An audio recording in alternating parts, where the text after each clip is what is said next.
Hey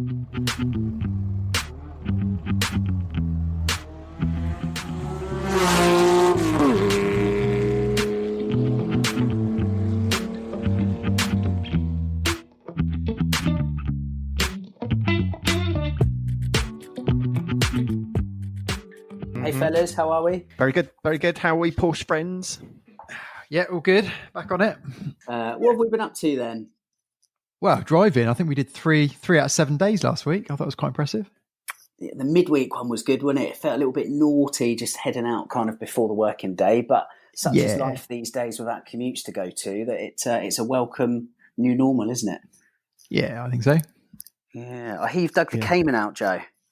Indeed, yeah. Dusted it off. It needed a little. It needed one of the back corners. Just needed a little paint touch up, which we've been meaning to do for ages. So that's just been done. So it's all spangly, and it's all good to go. So need to get booked on a track day. I think we've got something booked in for the end of the month already. But need to do something between then, really. What track days are coming up? What have you got booked? I think end of the month is Thruxton. Nice. Which is a bit of a difficult one to get onto because it really tight noise levels there. But we've fettled, quiet, isn't it? Yeah, we kind of fettled our exhaust and we got some downturn pipes on it and stuff. So we can I saw those. Yeah, it's they are functional rather than pretty. Yeah, looks like a diesel from the sort of 1990s. All right, it's a bit harsh. I was going for like motorsport inspired, but all right, diesel from the 1990s. That's fine. But it's all good. I forget how good that car is. I obviously drove it back yesterday and was like, this is awesome. So need to spend a bit of time in it. Lovely. You're going to take that out of the weekend on the road. Is it road legal? Yeah, it's obviously all on the road. I guess. Yeah, we drive it to and from. So it's all good to go. And it's definitely needs a little run out. So I don't know if this Sunday's off the cards because it's Father's Day or something. So I think that might be frowned upon. But we'll have a go. Andy, I assume you've just been sitting in your garage all week, just lifting inanimate objects with your shiny new toy. Yeah, I've worn out the button already, just going up and down, up and down. It's bloody brilliant, to be honest. Absolutely fantastic thing. I had to do some work on the one of my exhaust valves had gone a little bit sticky, so I put it up on the lift, had both exhaust boxes off, stuck everything, cleaned everything up, put it all back together within the hour, I think it was. And it was just like, once I'd finished it, it was like, God, that job would have taken half a day before. It's just so much quicker. Get one if you can. Really, really, really brilliant. Good man. Nice to see you enjoying it. I think I saw your car when I passed your drive the other day, looking a lot lower than it has done before. Yes, so the KW Variant 3s are on, and honestly, I'm so blown away. What an amazing upgrade on the car. It is a bit of an outlay to do, isn't it, financially, in comparison to the value of the car. But honestly, if it's one modification you should do to your car, especially of that sort of age, it's got to be some modern coilovers. Phenomenal. Is it a proper, it's so good. Proper transformation. It's a new car, Andy. It's a totally different car, utterly transformed. Wonderful. And Joe and I went out for a quick burn on Sunday, and we spoke about it then. It really is just a new car. It's the first time I've heard you kind of quite sort of elated with your car. There's always been a bit of it's nice, but there's always been a but what if, or it's something that's not quite working for you. It's the first time you were like, that car's brilliant, love it. It's, to be honest, if my old C4S, I know it's 4-wheel drive and heavier, etc., but I really loved that car. And even now, if it was a choice between keeping hold of Little Irish or getting that C4S back, it'd be a really tough call for me. But I think with the suspension and chassis work that's happened over the past few months, as I say, it really is a different car now. It feels so sharp at the nose, so pointy. When you go into corners, it's not kind of rolling over like a slinky, and it just feels so good. And the drive we did Sunday, I loved it, absolutely loved it. And is it harsh at all, or is it soak up the bumps? It is at the moment. It's on the factory settings with the KWs. I've not fettled with it yet. I will, because I know Mrs. Sibbs will not be enjoying that ride. It is on the firm side, possibly. Fairly similar to the MO30 sports suspension of the time. But I think if you've got a car for fast driving, it's perfect, But so I got the car back last week, and I now need to do about 500 miles on the car just for the suspension to settle, and it will. Yeah, because you've got quite a lot of new bushes and stuff in there, haven't you? Yeah, exactly. So the car has had its tracking done, like the wheels are pointing forwards, but in terms of a nice, properly dialed in geo, you need to kind of wait around 500 miles. So I mean, it's been great for me. I've been burning around doing, soaking up the miles as much as possible. So I think it's Thursday I'm back to get the car properly dialed in. The suspension should be fairly settled by that point, and I'll try and get as close to GT3 spec as possible, I think, really. Sweet. Wheels look so much better with it lowered. It just does, doesn't it? Like we said on a previous pod, it's bizarre with aftermarket wheels. You fit aftermarket wheels to a standard ride height and it looks like a safari car. Yeah. So now it's pulled out of the sky. It does look better for sure. Excellent. So we'll bring on the guest, shall we? We've got an absolutely cracking guest tonight, as always, to be fair. Indeed. I'm looking forward to this. It should be fun. Yes, hopefully we'll learn some industry secrets and find out a little bit about a man behind the lens. It's Ali Cusick, an award-winning photographer. Let's bring him on. Mr. Ali Cusick, a double award-winning automotive photographer, been in the industry for 20 years. It's an absolute pleasure to have you on Road to Redline today. Thanks for joining us. Hi, how are you diddling? Yeah, very well, thank you. Good to meet you. And we've also got Joe as well. So Joe, meet Andy. Hi, Ali. It's we've met a few times before on various little photo things, I think. We have, yeah. Could you give us a bit of a rundown of how long you've been working in the industry? What time is it now? Is my usual retort to that. It's 10. It's about 15 minutes now. 15 minutes. I started taking pictures sort of professionally, if you like, probably while I was still at uni, actually. But if you take it when I sort of graduated.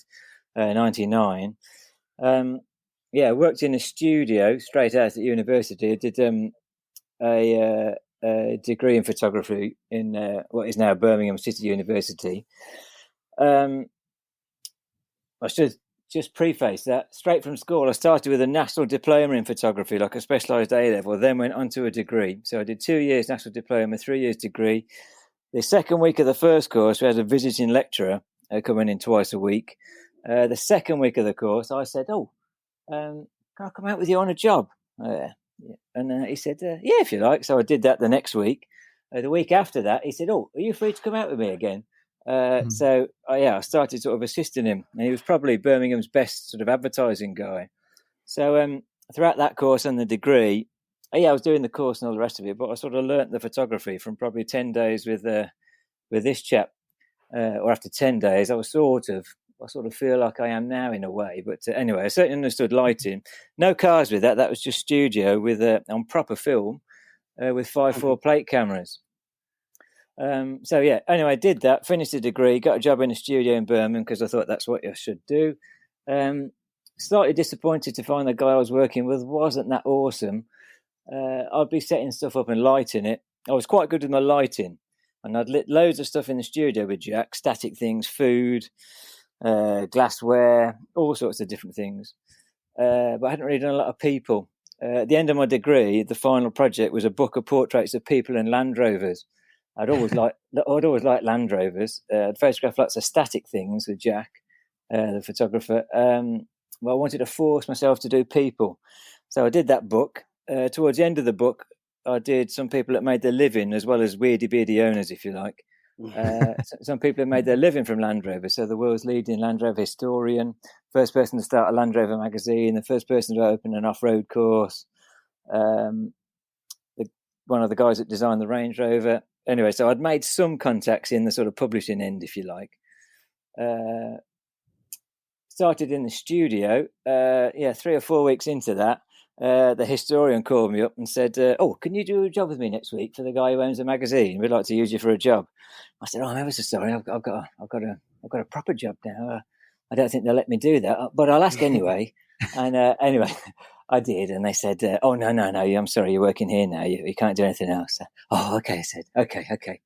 Anyway, 3 or 4 weeks later or a month later, we'd finished whatever catalogue we were doing, and I was sick of sitting in my knees in the dark all day. It was just after the turn of the millennium, this was. So September to December, to the turn of 2000.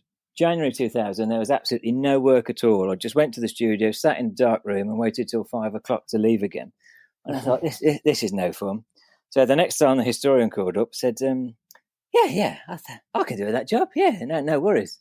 So I'm a twin, you see. So I got my twin brother to call the studio up and say, it's Alistair, I don't feel very well at all today. I'll be in tomorrow. Is that okay? Oh yeah, that's fine. Okay, see you then. I went off and did my job with James Taylor, the Land Rover historian, and came back the next day. Sent the films to the Land Rover magazine. Went back in the studio. Oh, you all right, Alistair? How are you feeling? Yeah, I'm fine, thanks. Yeah. Oh, you didn't sound at all yourself yesterday on the phone. And anyway, I did that for the last 14 weeks I worked there. I gave my notice in the end because I just got sick of it, and I thought, no, I'll do this on my own rather than get stuck with someone else that wasn't that awesome. Here I am. I did some stuff with the Land Rover magazine. I wrote a letter to Mini magazine. Started doing stuff for them. They had a few different titles. A truck magazine. Started doing stuff for them. My work at that point was a little bit different to everyone else. For my Land Rover book, I took the studio lights and ran them off the car battery. So I was lighting people and cars on location with my studio sort of lighting, if you like. And that's always sort of been my thing, if you like. At that point, and so I saw that it seems like quite a studio-like look to a lot of the photos. It's all about lighting photography, really, but I guess we'll probably touch on that later. So I lit people, then I lit cars. But shooting on film, you'd hand the slides in, and I was always relatively good with my exposures. They'd get 4 or 5, rolls of each type of the camera film, the medium format and 35mm. And there'd be a really nice sky, and the car was lit really well, and they couldn't quite work it out at first. So how did you get that sky? And what did you take that background with you? And I'd say, no, I've lit the car. And everyone does it now. It's quite sort of widely available, and the kit's much, much better than it was then. That got me noticed, if you like. So, I've spent £30 on advertising to sort of today. I wrote a letter to Mini magazine. I wrote a letter to Philip Raby, which I guess we'll touch on in a second. And I wrote another one to a PR firm. That's the extent of my advertising budget for 20 years, if you like. But because I was lighting stuff with flash, it was a little bit different. It got you noticed, and that's all you need. In the last 20 years, someone else has done it. Probably now people do it with processing in Photoshop. That's the way your shots are different, and you get people's attention. Classic example of that now is a chap called Richard Pardon. You'll know the name, and you'll certainly know his pictures. He's really, really good sort of colour grading. I mean, so just like I was with flash way back when, that's his bag now. Jamie Lipman as well, probably 10 years ago. He was processing his own pictures when we were still being forced to hand over RAWs. So, he got in that way. That was his sort of angle, I suppose. But everyone finds their own little niche. We're all different. It's interesting, isn't it? How everybody's got their own different style, and you actually get to learn those styles as you look at pictures, and I'm sure that's been done by that person because there is such a thing. Yeah, it's a bit like music, really. You can, you can say I'll play the guitar or whatever, but everyone has got a different touch on the instrument or whatever, and they all sort of make their own sound. And it's the same with photography. There's no right, but there's definitely wrongs. You just find your own way, and it's what you do with it, really. It's almost, isn't it, the mark of a world-class photographer, because everybody, and we will kind of touch on this a little bit later on, everybody's got a camera these days. The equipment for an entry-level camera is relatively cheap. So it's easy to mock something up, take a picture of a car, make your own little watermark or tag, put it in the corner, Joe Blogs Photography, that's mine. But actually, the sign of a world-class photographer is not putting a tag on it, and people go in exactly like Andy said. I know exactly who's taken that. Yeah, well, yeah. There's I play the drummers myself, and there's a really good drummer called Vinnie Colaiuta who's played on all of the sort of loads of hits, everyone from Frank Zappa to Sting to anyone. But he's got this thing that says, practice till you don't need to tell people your name. Or practice till you don't need to introduce yourself. And that's it. Everyone's got their own fingerprint. And you can pick things up. I wouldn't say I'm world class. I'm always trying. And I'm always trying to get better, really. Well, this is the thing, Ali. You mentioned you're a drummer, but I would say you're not amazingly good at banging the drum about your own talents. So I would like to do that for you right now. Obviously, that's how we know each other, is through your T911 work. You preceded myself on that magazine, didn't you? Helped essentially to kind of get that up and running photographically. You're a double award winner as well, aren't you, for Guild of Motoring Writers Photographer of the Year? Your portfolio of clients, I think, is very varied, which is kind of testament to your skill with T911 and publishing titles, but then also manufacturers such as Jaguar Land Rover and Michelin tyres as well. It's a fair repertoire you've got there, sir. I am the world's worst person about shouting about myself. It probably has harmed me. I haven't sort of perhaps progressed to where I could have been, but I'm not that sort of shouty guy. There's loads of guys that will shout about themselves, but that's not me. I'd rather just let my picture speak for me. But it sort of goes back to that first studio. The guy was very sort of loud, and he's your best friend on the shoot, and if someone's there, and that's all well and good, and yes, people have a nice time. When you hand in that roll of transparencies, back in the day, no one remembers that. They just want to see the pictures, and then they're sober or whatever. And it's nice that you just sort of hand the work in and say, there you go. And I suppose that's my bag, but Lee could probably say that more than I could. Most of my work, I get because I am a safe pair of hands. People can send me out perhaps without giving me a brief. They'll know, they'll get it. I do write as well. So if someone wants a whole package, I did a job a week and a half ago exactly like that. There's the car. This is the basic story. We'll send you a brief. Go and shoot it. I know the day came and went without the brief, but I still did it. And cover feature words and pictures. And I saw them yesterday. So I'm really happy with it. But that's my thing, I suppose. They know that you can go out and do it, and you're going to get the results. And Lee will tell you as well, there's quite a lot goes into a shoot. It's not a relaxing day. Mm-hmm. There's a lot that goes into getting that feature or the the assets for someone to put out. And they won't give it to anyone. There's more people take pictures than ever, but the sort of the chance of it going wrong with that new person you've never met before is high. Yeah, Ali, I was going to ask, where how far afield is your career taking you? Because I'd imagine people probably send you off a bit further than just up and down the UK. But I mean, how far afield have you ended up going with it? I haven't gone bonkers sort of around the world. Europe's the furthest I've been, but I'm a bit odd. I like coming home, really. There's loads of guys who will literally travel the world. Jaguar Land Rover's got Nick Dimbleby working for them and Dave Shepherd. Their passport is probably sort of as thick as a Bible with stamps, but right. That's fine. But if you wanted to know what photography is about, it's certainly not being in a glamorous location with a really expensive car, driving it flat out all day. It's hard work. It's a lot of driving to get where you are. You're all down on your knees. It can be dirty. All the pressure's on you. Everyone else is out to have a really good day, but you are, but in a slightly different remit. It's hard work, and I do like to come home every night. Your family's important. It can be hard for people to stay married. It's not an easy thing to sort of do lifestyle-wise if you want to be that round-the-world travel guy. Yeah. So I've always pretty much stayed in the UK, done bits of Europe. But UK is my thing, really. Yeah. What's your standout highlights in terms, whether it's locations or jobs or cars? I mean, what's the ones that do do stick for you? Well, everyone says, what's the best picture you've ever taken? And it's never a really good car. It's always the first picture of my children. But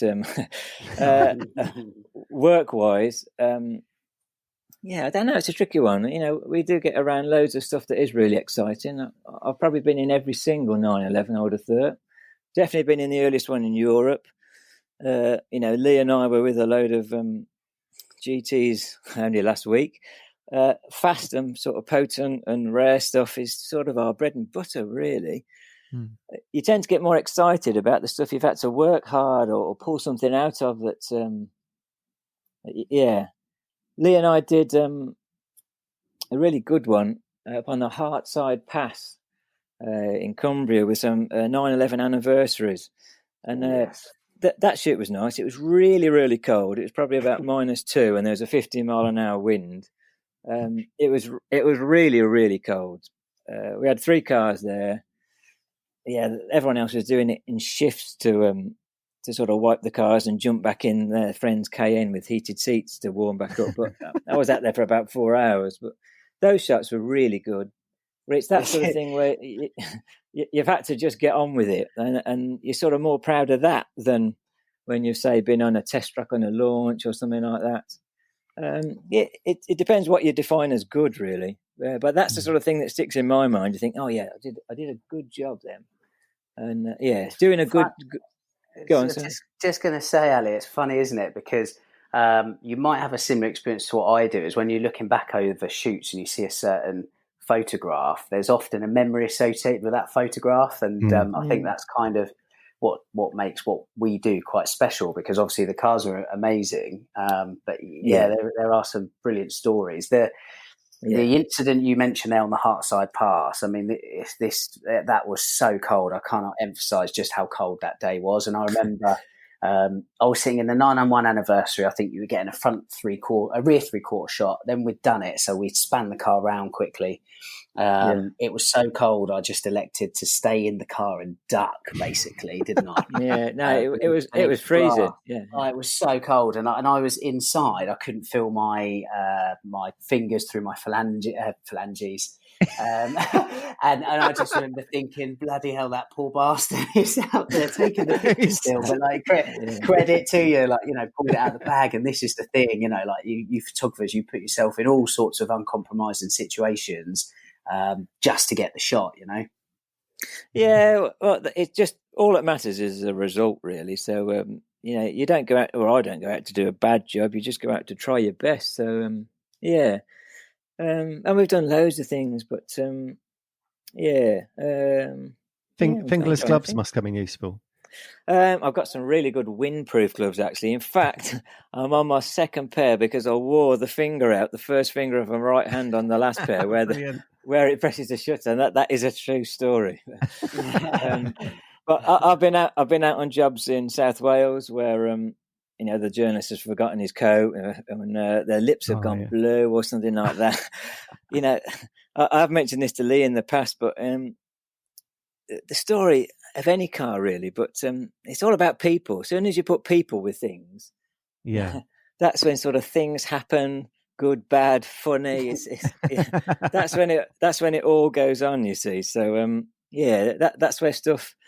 and like the memories come from, I guess. But the cars, it doesn't matter what it is. You know, I've done some really nice stuff with tires, because sometimes you'll feel really good about doing a really good picture of a truck or something like that, and you've really had to sort of craft it, or it's really worked well. That's often more satisfying than the latest, you know, massive winged super hyper mega 911 or whatever it is of the moment. You know, it's it could be something quite delicate, a really nice detail or an engine shot. Or we went from Brooklyn circuit in the UK to Reims in France, 2 sort of disused circuits. And I did a really nice shot of Reims circuit. I lit the car. It was pitch black. I lit the car with a wind-up camping lantern and also the whole pit area. That was 2010. I think I've seen that picture. Yeah. It's on your... I've seen it copied by loads of people as well. It is a sort of popular one to do, but that's a really nice picture. I feel really happy with that. But I don't know. What's sort of changed in the last 10 years as far as photography for you? Photographing cars, is it been a kit or is it warmer gloves? What? I don't know really. I've sort of cultivated my own sort of little list of customers I really like working for. That sort of relationship is important. It's not always about the next newest, fastest customer, if you like. Yeah. I like being part of that sort of team. And I've historically worked for smaller magazines, but it's often a bit more satisfying like that. It's sort of better to punch above your weight in one way than have, 15 cars and 30 people on a group test for 3 weeks or something. It's more satisfying that way.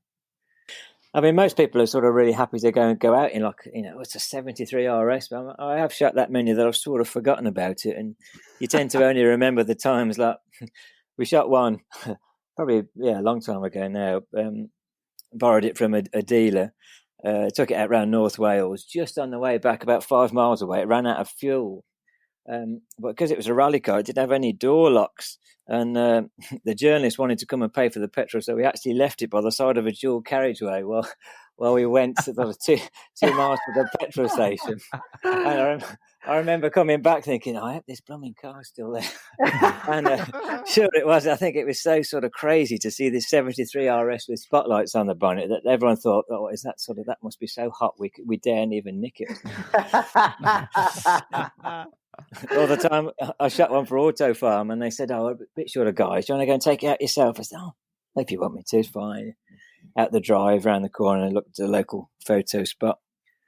Well, that was the plan, but about 600 yards out of the garage, it sort of spluttered to a halt. You think, oh my God, have I just launched this or something? But no, I think it was, it wasn't a flat battery, it was a relay or something. Or it might have been a flat battery, but it's silly things like that you jump back in your mind, I remember a 964, it was a turbo look cab, wasn't it? Lovely sunny October day. And we're driving along with the roof down and whatnot, just about to crack on with this photo shoot. It was early on at the start of the day. In any case, the alternator went on the car, didn't it? And that was kind of game over. We had to go back. I think it was 2 weeks later by the time the guys had got round to it. But you're around the cars so much that, it's not just about sort of running them. We've experienced, pain, pleasure, or the whole gamut, breakdowns. We have experienced the whole range of everything. So, well, like I say, it's when there's people there, it's always funny. But, I remember one time as well, we had a 964 RS and a 993 RS. Mm-hmm. And again, really early into the photo shoot, the relay on the 993 went.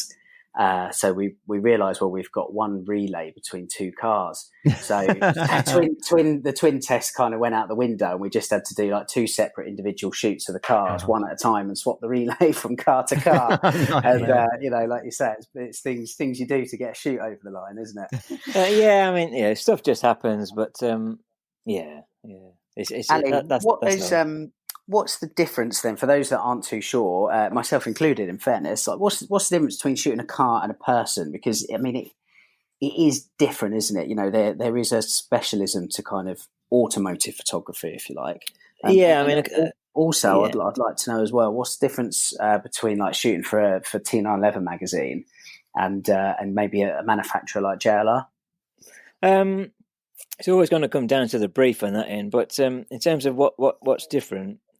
Any picture is all about lighting, really. But if you realise that a car sort of is really reflective, it's all about controlling the reflections and thinking about what the car is. You've got to sort of be appreciative of the shape of it and what the designer is sort of intending. You'd never really park a 911 on grass if you've got anything about you.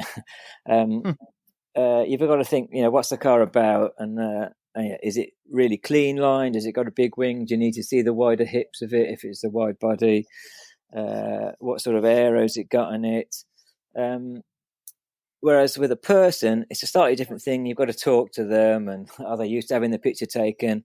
I mean, a good car shot is not an easy thing just to do, as you'll find if you just flick through Flickr. But also, I mean, a really good headshot. If you want to see if someone's a good photographer, get them to do a headshot, because if you can shoot both of those well, you're probably halfway to being, fairly good at anything. I'm the world's worst jewellery photographer. I can tell you that, but and I have done some of it. But So if you can shoot a car, you can do anything, but you've got to appreciate, what it is, the shape of it, what it's made of, and the surfaces, really. From my point of view as editor, if I have a pitch from somebody saying, I quite like cars, I've got a camera, can I do some work for you? I always ask for a car tracking shot. I really feel like that separates the wheat from the chaff. How did you nail that? Well, yeah, I don't know really. Practice. I mean, there's another thing with the drums is I had this really good teacher from New York that taught loads of famous people. Jim Chapin is Harry Chapin's dad. But he had this thing that to get good at anything, you've got to really put time in it. And there's this big quote that says you've got to put 10,000 hours in to be really proficient at anything. So you'll never get better at anything without doing it.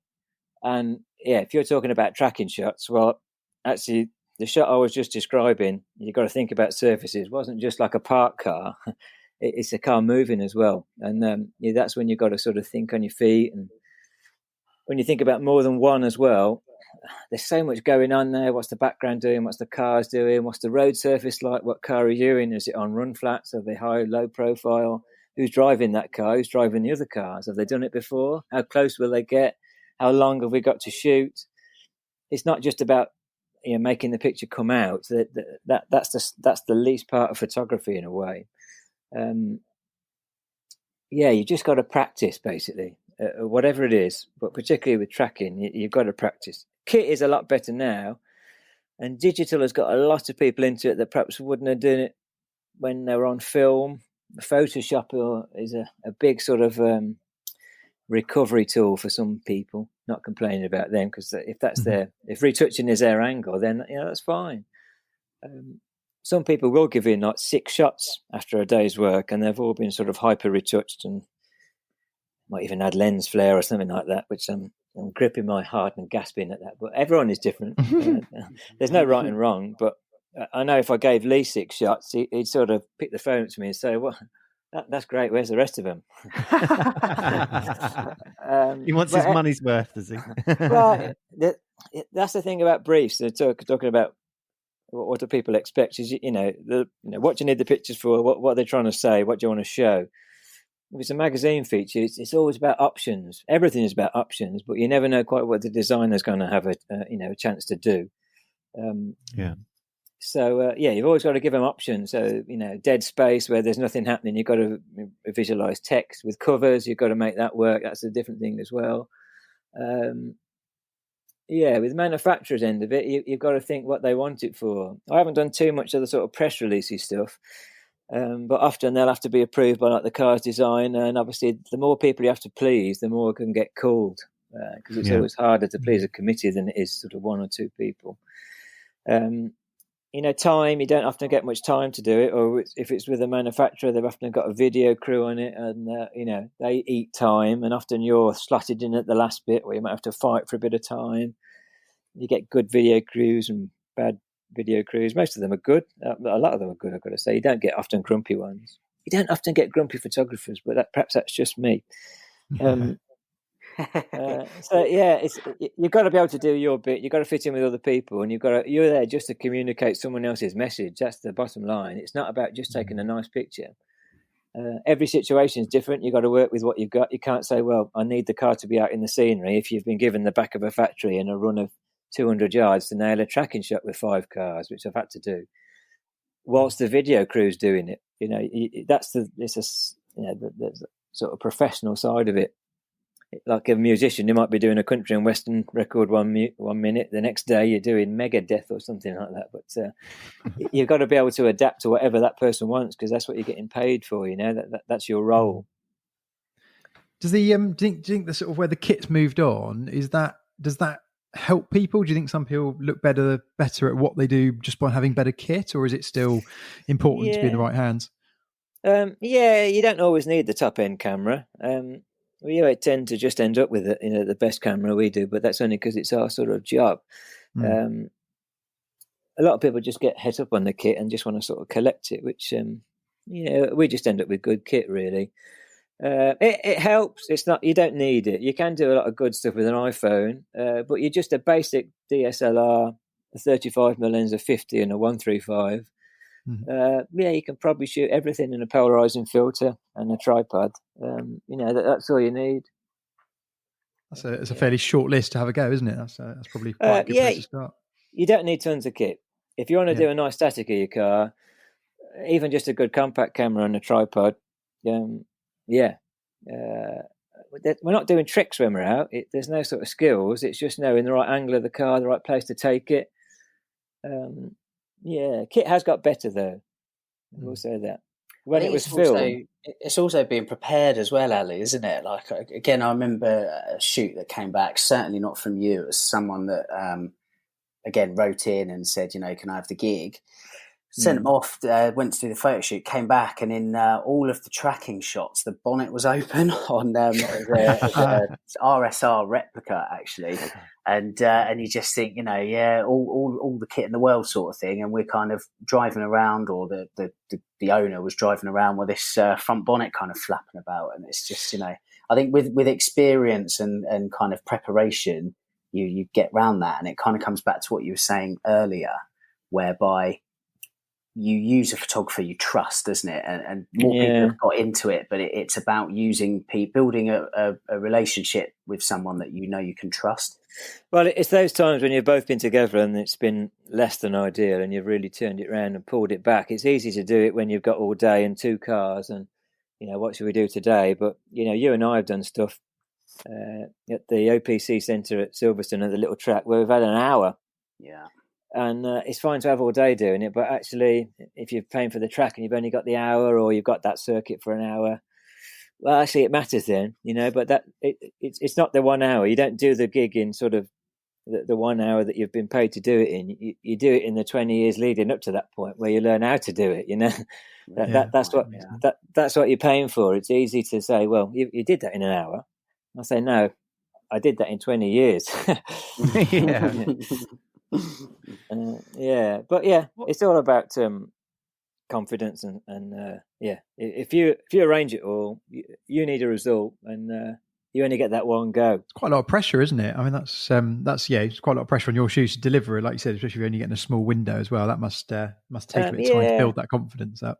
I mean, I'm not a brain surgeon, which is probably a good thing, but it's only a photo shoot. But you've got to communicate what someone wants, though. So even you could have the same car 2 or 3 times, and I probably have shot that over the years, but you have a different slant on it, or you've gone around the same factory 3 times and you've got to do a different shot or something, but you've always got a different take. It's for a different story to convey a different message, I was wondering what sort of an average week is. I go to work 5 days a week, do my desk, and it's just, I know what my average week is. What's yours? It can literally depend. I mean, there's no average week at the minute, but there isn't for anyone. No, that's true. Yeah.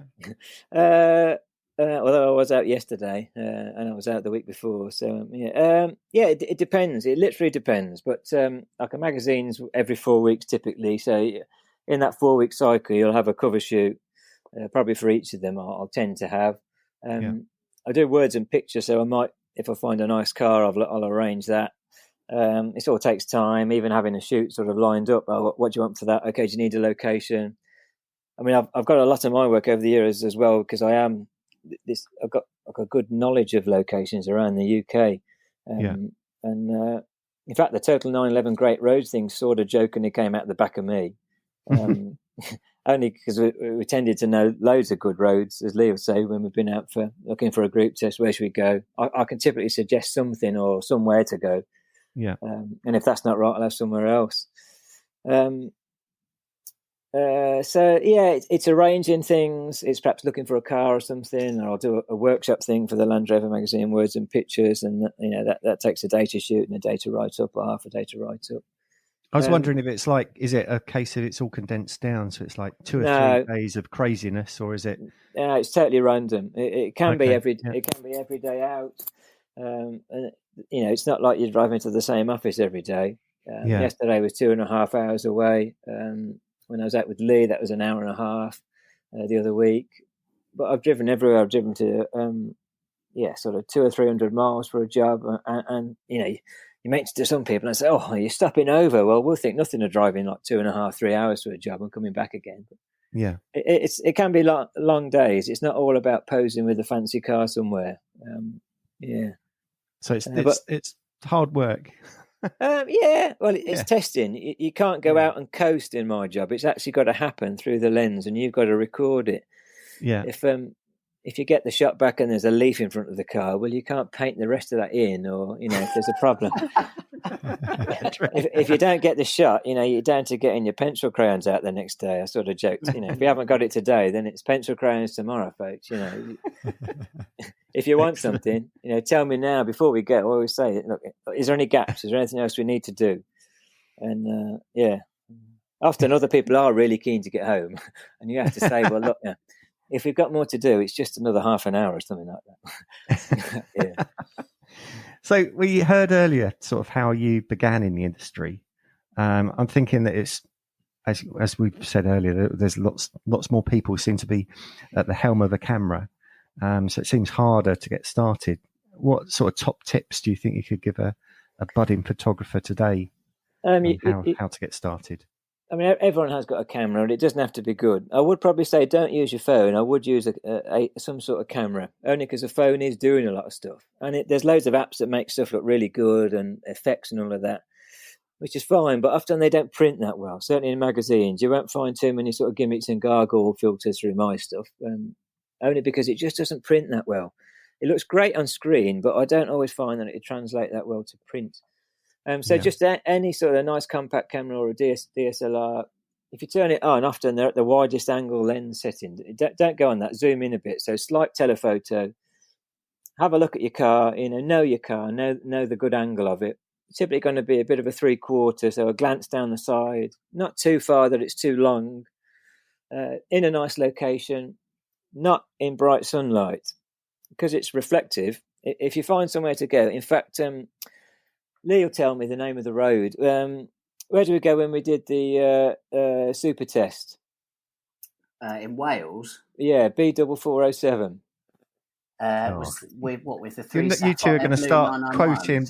You're just going to start quoting road numbers again, aren't you? Yeah, it was. Yeah. I think, Ali, if that was the one with the three sapphire blue. Yeah. By the lake. That car park. Yeah, it's off the B4391. Don't know the name of that exact road. Okay. Everyone uses it. We use it. Evo use it. Everyone uses it. There's a little lay-by down there. Take your car down there. Whenever sunset is, look on the BBC or Met Office. See when sunset is. Get there an hour and a half before. Find the angle of your car with a nice background. Park it there. Just sit and watch the sunset. And when the shadows just passed over the car and it's sort of got a nice... the light sort of going round everywhere. Take the picture then when it's gone. The sun's gone down after about 10 or 15 minutes, something like that. And the car, you'll watch the light change on the car, and it'll just look really nice. If you go to that lay-by, you can't help but take a really nice picture of your car at sunset there. Really, that would be my top tip. But don't use a wide-angle lens. You want to be slight telephoto, about 100 mil, 135, say, but even a 50. Polarizing filter is good to kill the reflection on the bonnet, a bit more color depth. But that in a nutshell is how to take a nice shot of a car. Is light it nicely, put it somewhere nice. I always find my car difficult to take a picture of. It's red, and I always find that difficult. It's to get the reflections and so forth on it. Yeah, well, This is like the which is the most awkward car to respray. What colour? And it's always the one that you take to the paint shop, isn't it? It's, black cars can be tricky. They're good for reflections, but red's typically okay. You might find the saturation goes a bit bonkers. But if you light it nicely, that should be okay. White is probably the hardest because it's hard to get a really good sort of reflection line in. White or possibly silver. But you should be okay with red. Stick it in that car park, Joe, and do as I say, and it should be fine. What I was going to say, Ali, we have got a couple more questions. I know Joe and Andy have got some questions in regards to your project cars to come, both past and present. But before that, we're just kind of the last question in regards to your profession, where video is more prevalent in the industry these days. Is it something that you and your colleagues in the industry look to get into? So does a photographer become a videographer, or is it a case of kind of sticking to your guns, sticking to what you know? They'll probably touch on it. It isn't a case of just pressing the button on the camera. You have to set up differently. And a DSLR, it might shoot video, but video, is all about sound. if you get rubbish sound on a video, the whole video is rubbish. So the DSLR would do a lovely 4K or 8K or whatever it is. If you're going to watch your YouTube video in 4K, folks, this is the bottom line, is often, can you do a quick bit of video? It's for social media. And that word, it's just for social media. Like the amount of agony to get something with very little payback is often, it's sort of a curious mix. But yeah, you'll find photographers will do video, but you might not find that they are videographers, because that's a separate job, really. And often the things you're doing, they might only happen once. You need two people doing it at the same time. But having said that, I'm out on Thursday doing a Michelin job, and I'm doing a bit of stills and video, but that is a quick bit. It's nothing bonkers. Do you prefer doing video or do you prefer doing photography? I assume the latter. Nah, yeah, I'm a photographer, really. I missed the days of film. It felt like craft then. It was real sort of science. I started on 5.4 plate cameras, and I've still got my 5.4 camera, which is a 10.8 with a 5.4 back, actually. But it felt like science doing it then. You really felt like you were creating something. There's a bit of the romance gone with digital. It's easier and you can get nice stuff with it, don't get me wrong. But my background, that's why I don't really use a lot of Photoshop, because my background was you got it right on film, and that was the time to do it. It's a bit more of a craft to it, isn't it, rather than just grab the kit and press the button. Yeah, I guess it's just an approach. But you could speak to someone else tomorrow for another one, and they say, "Oh no, I'll shoot like 10 different shots in Photoshop, and I'll layer it together, and I'll put this filter and that filter, and I'll put loads of lens flare on it." And that might be them. That's fine, but you can give 10 people a biro, and they'll all do something different with it. Yeah. It's the same with the camera. There's no right in photography, but there is a wrong. Yeah. Shying away from the photography for a second, obviously you're actually a former 911 owner yourself. Is that right? I am, yeah. I am. I had a 964 Carrera 4, which it's a 1990 car, which originally was bought new by the owner of Westfield Cars. I don't quite know why he bought a Porsche 911, but anyway. There's a clue in there somewhere, isn't there? That might be. I had it for probably a couple of years. Only sold it because I like sort of tinkering and spanning with them, and there isn't that much that you can do with it. 911 is all about those service stamps, really, and quite rightly values and getting things done correctly. I did change the discs and pads myself. Fitted Ferrodo DS 2500s, which are fantastic. It made it brake like a 997. Actually, it was really good. But it also got to the point where we've been around them a lot, and most journalists, Lee probably gets quite okay at taking pictures, and most of us tend to get fairly okay at sort of peddling cars about. I would probably drive it a little bit quicker than many would, but I'd probably drive slower in town, but when it was open, you might push on a little bit more. But I can distinctly remember it was the times of, I think there's a royal wedding, or there was 3 or 4 holidays in the year anyway, and I had to wait to those points where I was really getting empty roads, so that I didn't feel like I was just a hooligan overtaking people. And it was fine, but I've been around them a lot, and I sort of wanted to tinker with them more. So I really enjoyed it. It was a great car. I do sort of wish I still had it, but I punted it on, sold it. How long ago? I can't remember now. 2013 or something. I'd have to check. 2014. Yeah. Not sure. Did you replace it with something else that you can tinker with, or you? I did. I bought a Range Rover Classic, 1995, one of the last original ones.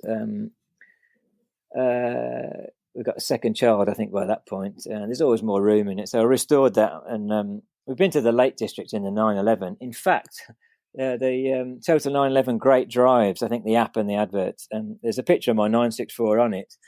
In that car is my other half, my son, and the dog. All crammed in the Lake District. Yeah. We did lots with it, and it was fun. So it was a forced sale, the 964 then? No, it wasn't actually. In fact, I bought it 2 weeks after we had our first child. Got a very good well there. Yeah. No, it was fine. It was lots of fun. I really enjoyed it. I'd always wanted one, and I'd been around other ones and everything. It was brilliant. I really enjoyed it. I just wanted to do a bit more spannering. So, I got the Range Rover. I'd restored that and went to the Isle of Skye for a holiday in it, which was fantastic. And 2 years ago or 3 years ago, I bought a 1957 Series 1 Land Rover and restored that with the help of a friend. So, I got those two. And there's obviously, it's a bit, one's like a Shire horse and the other one's like the Forth Bridge. There's always something to do, Keep you busy. Yeah. Yeah. But, they're very much like a 911, very mechanical. I mean, the old car, you're driving it very much like a 911. You can feel everything. You can feel the road. It's got Fred Flintstone brakes, no synchro mesh. There's a lot of similarities the way you drive the two of them. And we'll often go and shoot a Land Rover and the guy will have a 911 in the back, or, someone will start showing us, I'll mention, exactly as you said, what have you got yourself? And I'll tell them. They said, I've got one of those or whatever. There's a lot of crossover. It's interesting. It's interesting. I just, I think... Yeah, you mentioned the Land Rover and the Rangy Alley. Is there going to be a 911 in your life again going forwards? Maybe kids are a bit older, or are you done with Porsche? No, I'm not done with it. It's finding the right one. When I bought the 964, I did look at everything, and I sort of had a wide open brief from anything. From an SC, a 3.2, probably up to a pretty tatty 997. I still think even now, it's probably a bit more of a wider held belief now, but the 964, I think, is the best of everything. Narrow-bodied, you've got ABS, better injection and everything. That was a four-wheel drive one, mine was. I still think the 964 is a very hard car to beat. However, in terms of buying another one now, a 997 is very good. I took a 997 C4S with a power kit to the Isle of Skye in 2006. Now that was a fantastic car, and that they made so many 997s that the prices of those in probably 5 years or 4 years, that's going to be your next project car. I think it'll be a good buy, because I think air cooled they're going to hold the value very well. Ali, I've got to ask you, because you've done some incredible stuff. You must share the story that you told me about a Mr. Jürgen Barth and a bout of skinny dipping in Sweden. I think we all need to hear that. I've got so many things happen. It's the people. As soon as you put people together, good, bad, funny things happen. I've seen it all. But we went to Finland to shoot some collector there. Got a lovely collection of cars, primarily to shoot his 964 Carrera 4 lightweight. And he'd arranged for Jürgen Barth, the Porsche chap behind the project, to come back and drive the car again on track. He went over there, flew there, stayed in his house at the edge of the Gulf of Bothnia. He drove back to get Jürgen that night. We overnighted. Next day, went to the track. Which car would you like to take, Alistair? Would you like to take the RS? Yeah. I'll take the RS. Why not? We drove to the track in it, and it was a lovely day. It was a really good car. Obviously fascinating to have had the night before with Jürgen, and loads of stories and drinking. Day on the track. There's a classic case. They had stills and video. We were shooting stills for Total 911. They were also doing their own video, so we've got to share it with them. I could see the weather was turning, so I got Argo in first. The last lap we had with Jürgen, we did some tracking shots, car to car with the two of them, with the videographer's car. There's a tip, folks. Got that done. Okay, we'll do a few with a 300mm lens of Jürgen, giving it the beans. The last lap, it absolutely hammered with rain. And literally on the last go round, Jürgen couldn't help himself but do a sort of gratuitous tail slide as he came round, a massive big drift. It was a brilliant day. We've been told about it. It was all looking forward to it. On the last day, there's going to be the sauna party. Okay, fine. Okay, slightly nervous looks to each other. Had the meal last night. It's a big clap of the hands. Okay, now we go to the sauna. Okay. The journalist sort of nervously laughed with me and sort of slightly saucer-eyed, looking left and right. Okay, let's go.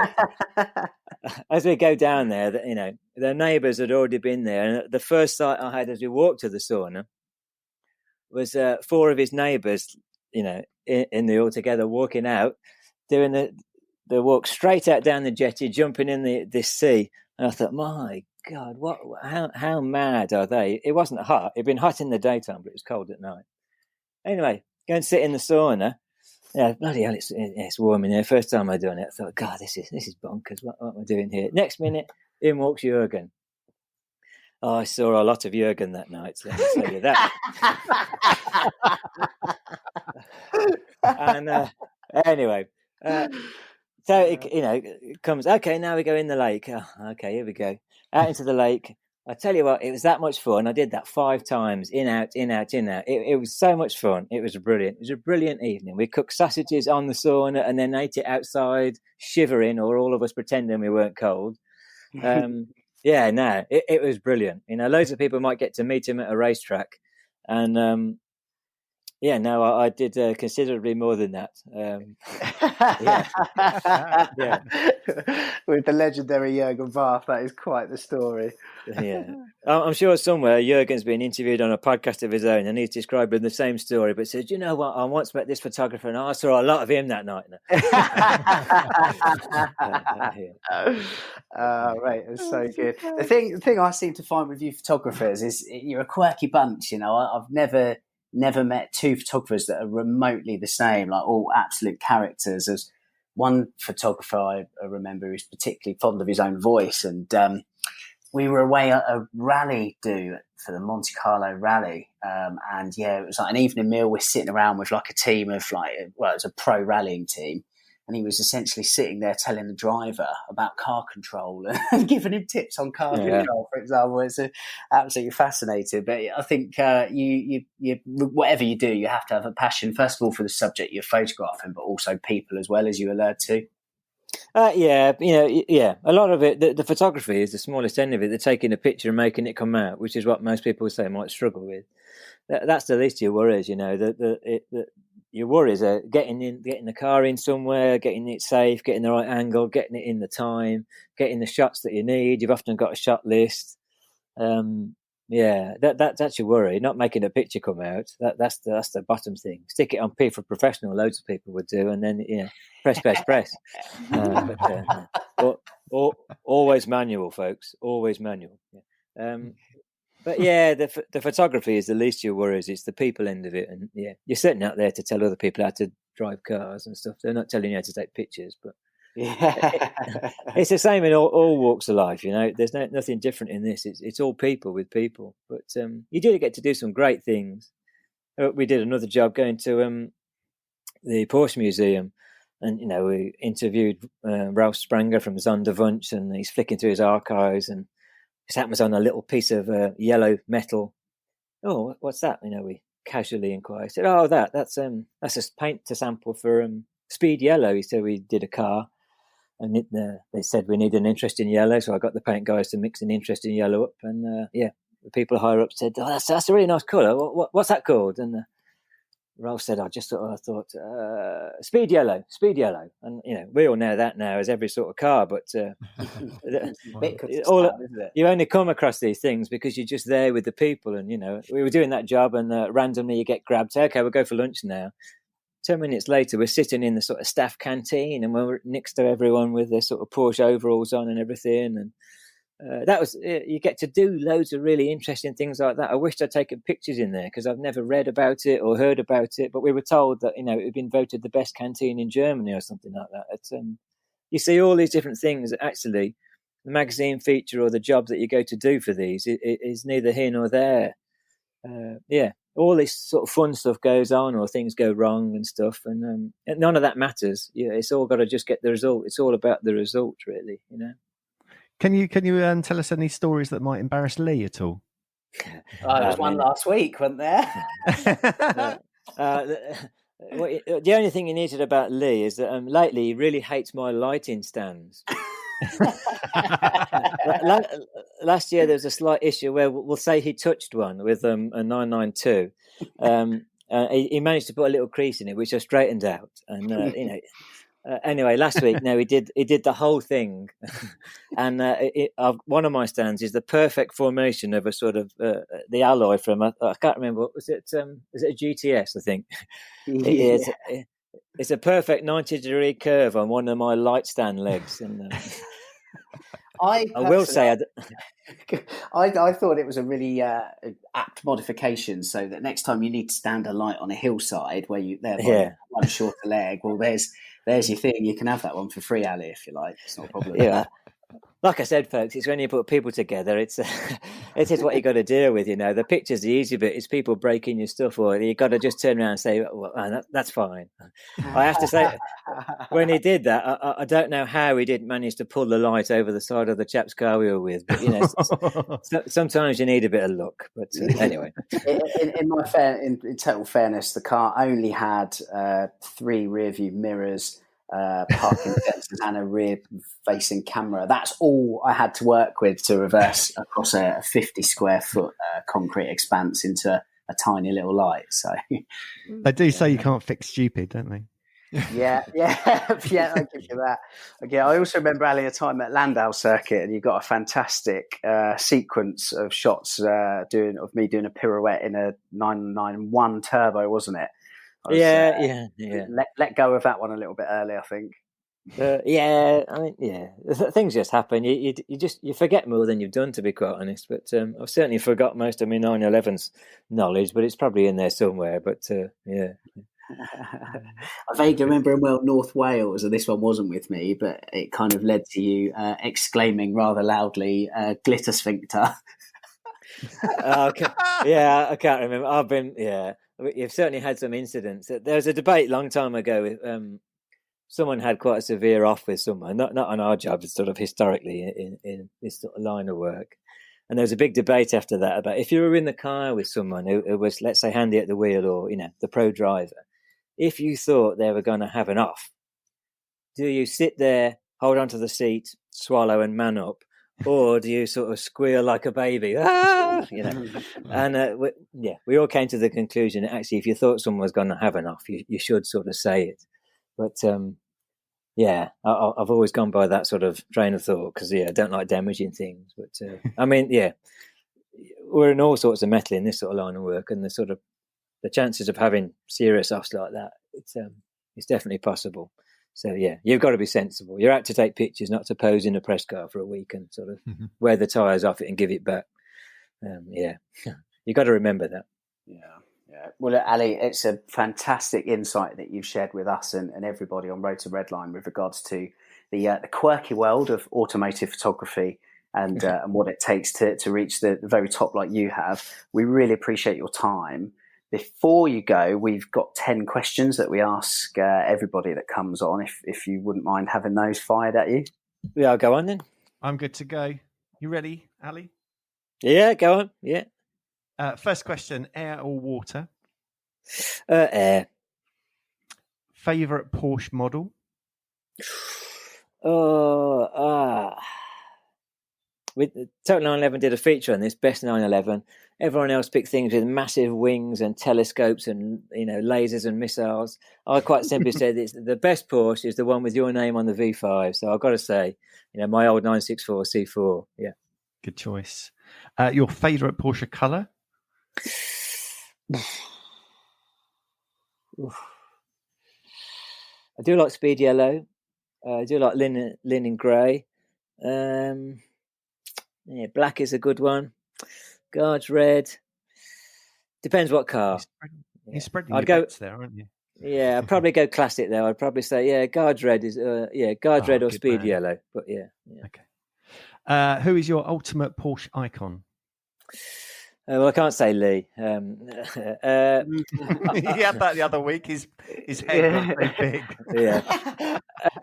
I don't know. We've met so many of them or done things. I've missed out on drives with Walter Rall, but I did get a lovely picture of him in the pits in Estoril. I don't know. It's got to be Jürgen, isn't it? Not anymore. I can't look him in the eye.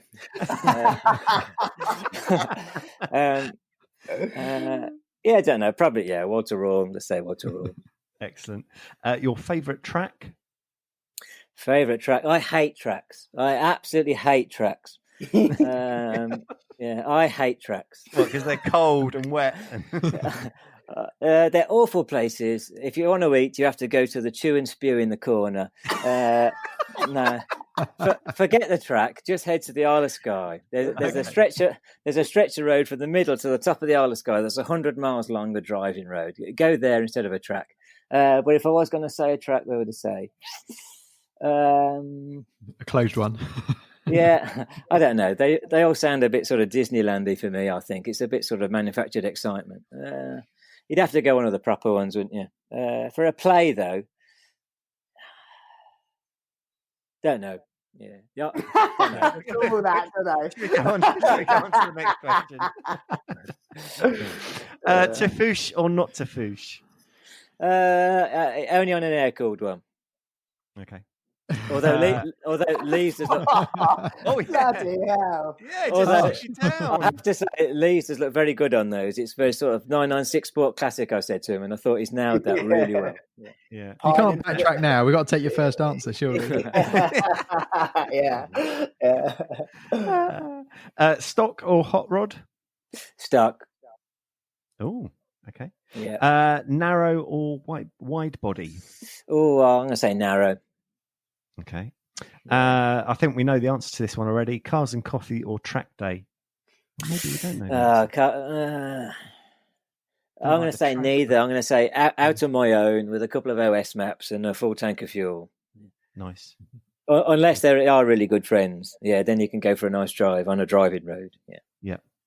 And the last one, do you do back seats in a 911? I've sat in many of them to take pictures. I'm going to say yes, but not for the reason you think. It's only because it fits your camera bag really nicely. Oh dear, practicality. Yeah, that is questions completed. Very good work, I believe. Yeah, good answers in there, Ali. Before you go, I've just got one more question.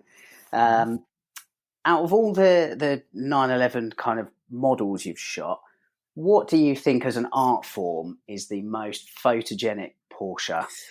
Oh, that's a good one. Very good. Well, what's jumped to my mind at the minute is 993 GT2.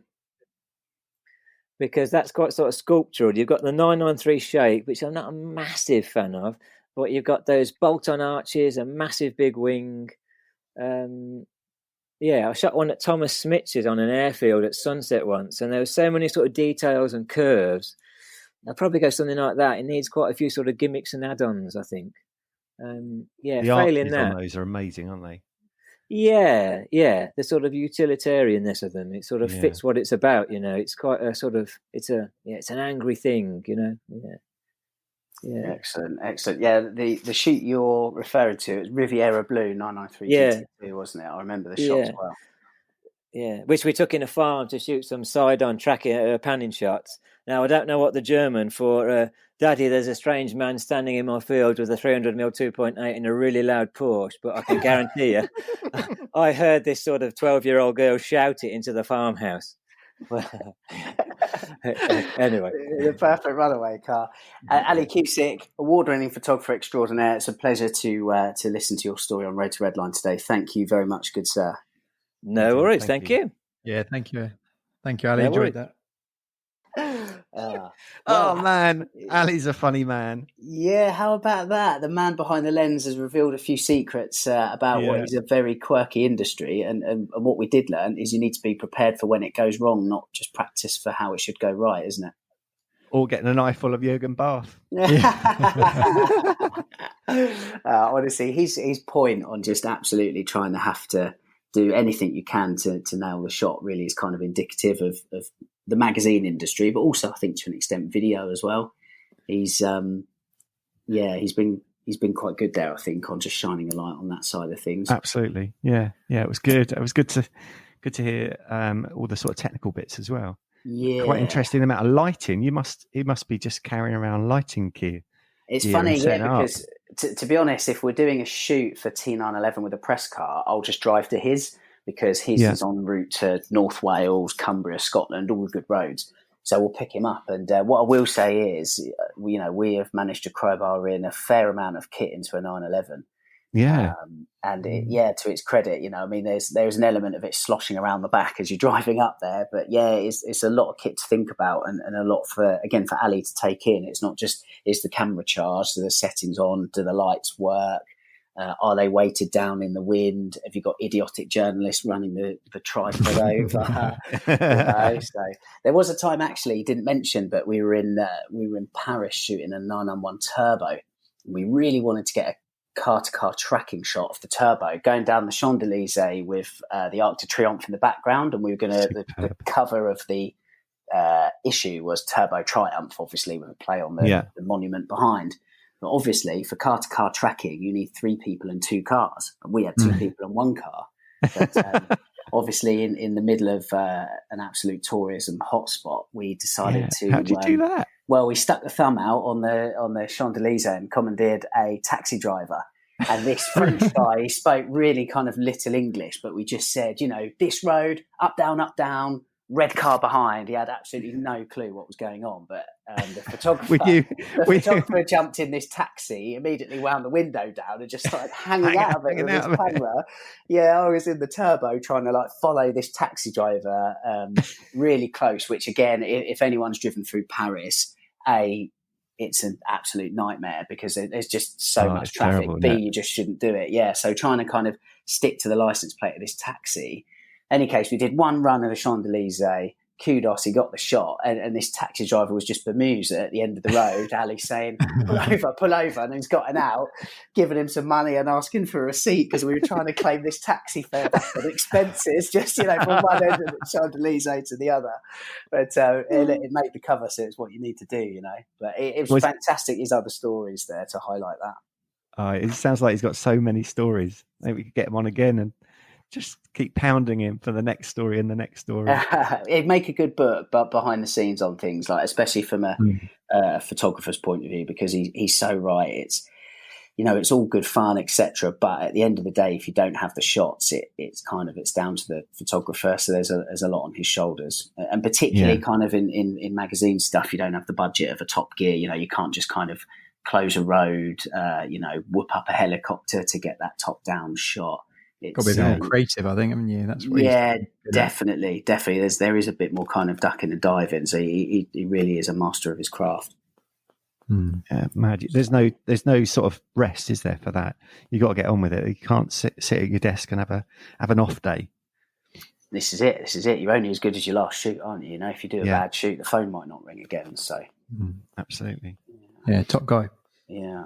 Elsewhere, we need to pay homage to Mr. Hans Metzger, who unfortunately passed away in the last week.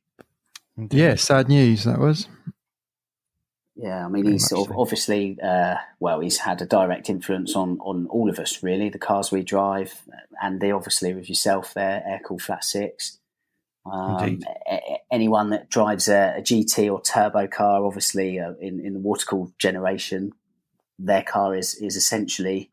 has his engine, isn't it? It's colloquially called the Metzger engine, that dry sumped flat six that we all know and love. His mark on Porsche and the 911 in particular is huge, isn't it? And I know, Joe, you've done a bit of digging on the man in the last week. It's only when you start sort of looking at somebody slightly closer, you find out the sort of things that they did and have done and quite how much impact they had. I mean, I've sent a few bits on to you guys, but I mean, he's obviously 40 years, 4 decades at Porsche, and it was there from day dot with the 911 engine, which I think is pretty crazy. But all sorts. I mean, just race pedigree engineer to the extreme. I think the cool thing about Hans Metzger is, quite famously, he had a lot of offers to work for other companies. And I heard 28 other companies. Yeah, I mean, how phenomenal is that? But he was insistent on an interview with Porsche to kind of get in the door there. And I don't know if you've seen the same. I read somewhere that a big part of his decision was it was just sort of local and fairly easy for him, and that was kind of part of the appeal. Really? Right. I did not know that. But again, like it's to everybody's advantage, that, isn't it? Really. Yeah. It's amazing. Well, this is it. Obviously, he had a real hand in the early 911 engine. Then he's gone on to play a key role as was head of the race department, wasn't it? Which spawned the 917. unprecedented success with that car that led to the first Le Mans victory for Porsche in 1970.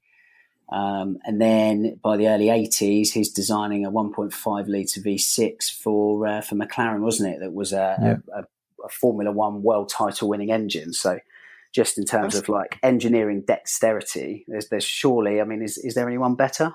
Nobody springs to my mind. Well, that's a serious pedigree, isn't it? And the fact you can go and, jump in a 996, 997 GT3s, they'd all be the same engine, map, wouldn't it? And you've got that legacy there, from that, haven't you? Yeah, massively. And I think one of the best things about it all is, of all the cars he's designed, and the car in his garage was a 911 Carrera 3. Really, really cool from the mid 70s. So, wow. Yeah. We shall therefore dedicate this podcast episode to Mr. Metzger. And I think with that, shall we close the episode? Indeed. Yeah. Thank you all for listening. Nice one, guys. See you next week.